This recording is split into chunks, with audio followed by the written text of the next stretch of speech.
बिस्मिल्लाहिर्रहमानिर्रहीम। नाज़रीन अस्सलाम वालेकुम। आप देख रहे हैं यूट्यूब चैनल और मैं हूं सैफुल्लाह जदून। हाल ही में इमरान खान साहब ने कहा था कि अब हम जेल बरो तरीक शुरू करेंगे इस इम्पोर्टेंट हुकूमत के खिलाफ। तो आज की ताज़ा तरीन खबर यह है कि पाकिस्तान तहरीक इंसाफ ने जेल बरो तरीक का आगाज़ शुरू कर दिया है, जिसमें कारकुनान और रहनुमाओं का जम गफीर जो कि हुकूमत के खिलाफ धरने के साथ साथ ज़बरदस्त किस्म के नाराबाजी की गई। लाहौर में शाह महमूद कुरैशी साहब का ये कहना था कि हम गिरफ्तारियां देने आए हैं और CPO के ऑफिस में खुद जाकर गिरफ्तारियां देंगे।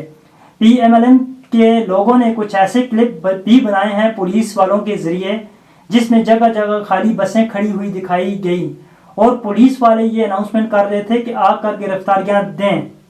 लेकिन ये सारा माजरा हो रहा था कारकुनान और लीडर्स के आने से पहले, लेकिन जब पार्टी के अरकान आए तो उन्होंने फिर गिरफ्तारियां देना शुरू कर दी थीं, जिसमें तहरीक इंसाफ के वाइस चेयरमैन शाह महमूद कुरैशी साहब को पुलिस ने गिरफ्तार करके कैदियों वाली गाड़ी में बिठा लिया था और साथ ही साथ में असद उमर, आजम सवाती साहब, चीमा साहब और दीगर रहनुमा शामिल थे। पता चले कि पाकिस्तान तहरीक इंसाफ ने गिरफ्तारियों के लिए सबसे पहले एक हिकमत अमली बनाई कि उन लोगों को गिरफ्तार करवाएंगे जो बाहर आने के लिए जल्दी न करें, चाहे उनको जेल के अंदर जितने दिन भी रहना पड़ जाए, और उनकी फैमिली में से कोई भी उनके लिए जमानतों के लिए दौड़ ना लगाए।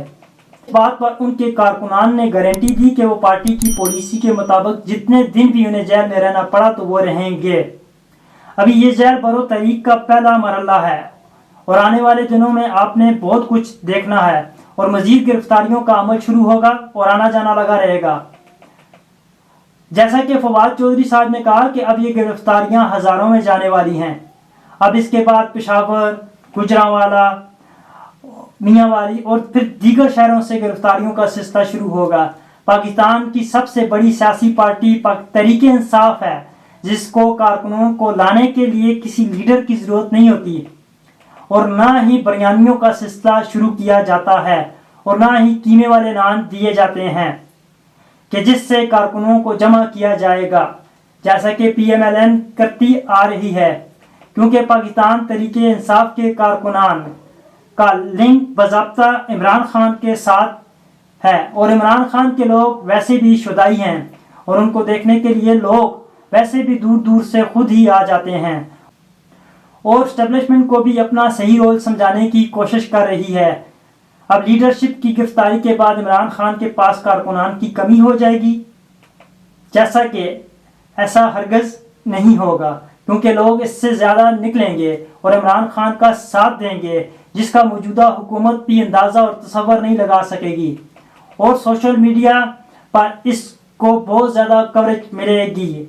हमें नहीं आती कि इन गिरफ्तार शुदा लोगों को कौन कौन से जेलों में रखा जाएगा और अब ये एक सवालिया निशान राना सनाउल्लाह साहब पर भी जाता है कि अब तहरीक इंसाफ के जेल बरो तहरीक शुरू तो कर दी है और अब देखना यह है कि राना सनाउल्लाह साहब को हौसला कितना है और इन लोगों को जेल में कितने दिन रख सकेंगे। ऐसा ना हो कि जेलें कम पड़ जाएं और लोगों को नवाज शरीफ के घर में कैद ना करना पड़ जाए। जब से ये इम्पोर्टेंट हुकूमत आई है, पाकिस्तान की तकदीर का बेड़ा गर्क करके रख दिया है। पाकिस्तानी अवाम को भूखा नंगा करके इन चोरों ने रख दिया है। एक तरफ महंगाई के बार बार तूफान और दूसरी तरफ कारोबार बंद। अवाम जाए तो जाए कहाँ। शहबाज शरीफ अपने कपड़े बेचकर आटा पूरा करेगा। इंतहाई झूठा और लालची इंसान है। ये तो नवाज शरीफ और मरियम साहिबा से भी 2-4 हाथ आगे ही निकला है। पाकिस्तान के कारोबार तबाह कर दिए हैं। अगर मुल्क को चला नहीं सकते तो इज्जत के साथ सियासत को छोड़कर घर चले जाएं, इसी में इनकी इज्जत है। हमारी दुआ है अल्लाह ताला पाकिस्तान को अपनी हिफ्ज़ो ईमान में रखे। अगर इन तक रहा तो पता नहीं क्या से क्या हो जाएगा।